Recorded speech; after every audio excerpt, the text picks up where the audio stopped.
Bạn có bao giờ tự hỏi, nếu những sinh vật khổng lồ thật sự từng tồn tại dưới đại dương thời tiền sử, những cỗ máy săn mồi hung dữ, to lớn đến mức con người ngày nay không thể tưởng tượng nổi, một ngày nào đó gặp nhau trong một trận chiến sống còn thì chuyện gì sẽ xảy ra? Nếu sẵn sàng thì like và ấn đăng ký kênh để cùng tôi bước vào trận đấu ngay nhé. Phần 1, vòng sơ loại. Trận 1, Megalodon với Lead City. Cuộc đi săn mở màn. Bối cảnh, vùng biển sâu kỷ Europe và Lead City, con cá lớn hiền lành nhất đại dương. Megalodon lại đang đứng đầu chuỗi thức ăn, thống trị không ai dám thách thức. Nó không phải một con cá mập bình thường, mà là một cỗ máy săn mồi hoàn hảo được tiến hóa trọn vẹn bởi tự nhiên. Cuộc đi săn bắt đầu, từ phía xa chỉ cần Lead City quẫy đuôi, Megalodon đã biết nó đang ở đâu, cách bao xa và đang bơi với tốc độ nào khác với hình ảnh bị Hollywood phóng đại. Megalodon tăng tốc 40 km/h dưới nước như một tàu ngầm cơ khí. Lead City phát hiện nguy hiểm và cố đổi hướng, nhưng cơ thể quá đồ sộ. Và quyết định, Megalodon lao lên từ dưới, cắn vào phần bụng mềm. Một cú đớp nữa vào sống lưng và cuộc đi săn kết thúc. Megalodon chứng minh nó sinh ra để săn và Lead City bị loại.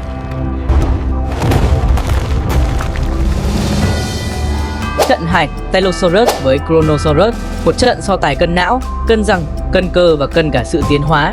Tylosaurus, thập lôi sát thủ của kỷ phấn trắng. Đối thủ của nó chính là Kronosaurus, chiến thần hàm sắt của biển Gondwana. Nếu phải miêu tả bằng một câu, Tylosaurus là xe đua, Kronosaurus là xe tăng bọc thép. Trận đấu mở ra dưới đáy biển nông. Kronosaurus xông lên đầu tiên, bản năng săn mồi trực diện. Nhưng Tylosaurus tránh sang một bên, rồi dùng hộp sọ dài và nhọn đâm vào sườn đối phương. Kronosaurus bị thương nhưng chưa gục, nó lao tới, ngoạm được vây trái của Tylosaurus. Tylosaurus vẫy mạnh và đâm mũi vào phần cổ mềm của Kronosaurus, xé động mạch. Kronosaurus giã địch. Tốc độ và chiến thuật đã thắng sức mạnh cơ bắp. Tylosaurus win và vào vòng sau. Trận 3, Dancosteus với Liopleurodon. Khi áo giáp cổ đại gặp sát thủ phục kích, Liopleurodon, một trong những kẻ săn mồi đáng sợ kỷ phấn trắng, được cắn ước tính từ 10.000 PSI trở lên. Dancosteus xuất hiện tận 360 triệu năm trước kỷ Devon, đầu và ngực bọc trong mảng xương như áo giáp thép, không có răng mà là hai lưỡi kẹp kim loại nghiền nát xương. Ước tính lực cắn của Dancosteus 6.000 PSI trở lên. Trận chiến bắt đầu, hai kẻ đến từ hai thời đại khác nhau, phong cách hoàn toàn đối lập. Bóng đen Liopleurodon lao lên từ đáy biển, cắn thẳng vào đầu Dancosteus, nhưng cú đớp nảy ra tiếng cạch khô khốc. Giáp thép tự nhiên của Dancosteus không hề suy chuyển. Liopleurodon bất ngờ, còn Dancosteus lập tức phản công, xoay người, cắn vào phần cổ Liopleurodon. Lưỡi kẹp thép khép lại, bạn nghe tiếng xương nứt dưới áp lực hàng tấn. Liopleurodon gục xuống. Sức mạnh thuần túy của tự nhiên không chỉ ở cơ bắp mà còn ở thiết kế không điểm yếu. Dancosteus win bước vào vòng tiếp.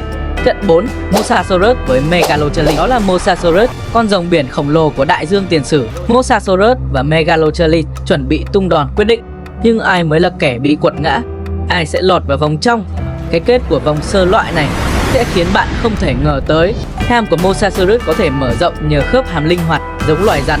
Nó có hai hàng răng sắc nhọn, tổng cộng gần 100 chiếc, cong nhẹ về phía trong, được thiết kế hoàn hảo để giữ con mồi không thể thoát ra. Khi cắn, nó không chỉ siết, chuyên dùng để cắn, giữ và xé toạc.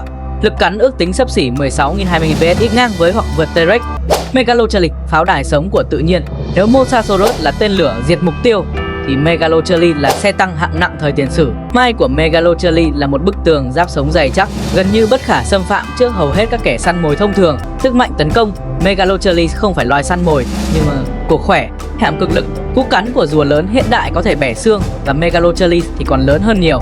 Trong cự ly gần, một cú cắn từ nó có thể làm vỡ xương cá sấu, cắn rách thịt sinh vật cỡ lớn. Và nếu Mosasaurus áp sát không đúng góc, rủi ro hoàn toàn có thật. Trận đấu mở ra ngay sát dạn đá. Megalochili rụt đầu kiểu phòng ngự tuyệt đối, nhưng Mosasaurus tiếp cận từ sau.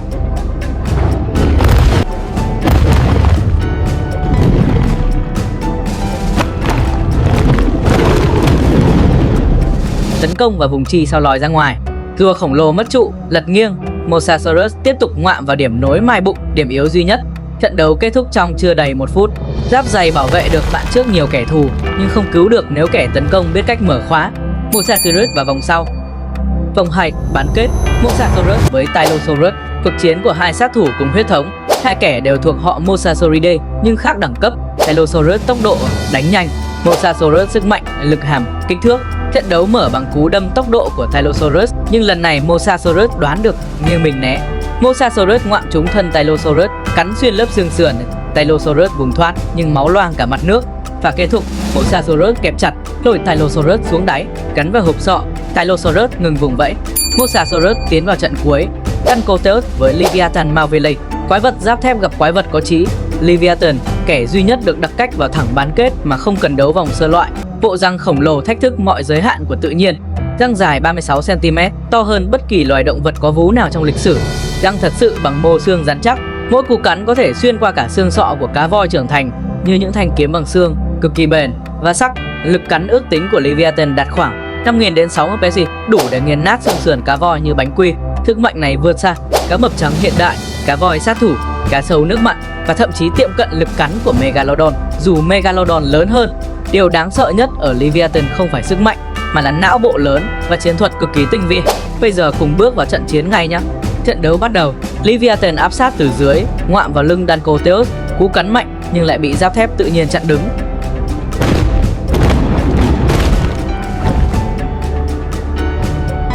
Leviathan lùi lại, nó hiểu đối thủ này không thể thắng bằng tấn công bừa.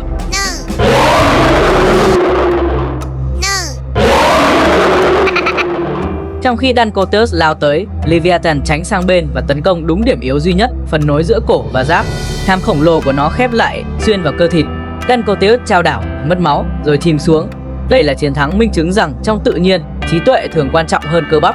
Leviathan vào chung kết, vòng chung kết. Megalodon.